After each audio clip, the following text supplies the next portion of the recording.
এবারের বাজেটে আওয়ামী জোট সরকারের মতো কোনো মেগা প্রকল্পের প্রতি ঝোঁক লক্ষ্য করা যায়নি, বরং মানুষের মৌলিক অধিকার, দৈনন্দিন স্বস্তি এবং দীর্ঘমেয়াদী সংস্কারের প্রতি নজর লক্ষ্য করা গেছে।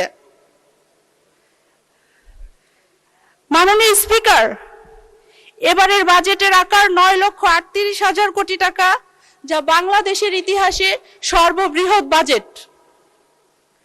সরকার আগামী অর্থ বছরে 6.5% প্রবৃদ্ধি এবং 7.5% মূল্যস্ফীতির লক্ষ্য নির্ধারণ করেছে। একই সঙ্গে উন্নয়ন ব্যয় উল্লেখযোগ্যভাবে বৃদ্ধি করা হয়েছে এবং কর্মসংস্থান, বিনিয়োগ ও উৎপাদনকে অগ্রাধিকার প্রদান করা হয়েছে। মাননীয় স্পিকার, 26-27 অর্থ বছরের জাতীয় বাজেটকে কেবল আয় ব্যয়ের হিসাব হিসেবে দেখলে এর প্রকৃত তাৎপর্য অনুধাবন করা যাবে না। এটি একদিকে যেমন বর্তমান সংকট মোকাবেলার একটি নীতিগত কৌশল, তেমনি অন্যদিকে ভবিষ্যৎ বাংলাদেশের অর্থনৈতিক ভিত্তি সুদৃঢ় করার একটি দীর্ঘমেয়াদী রূপরেখা।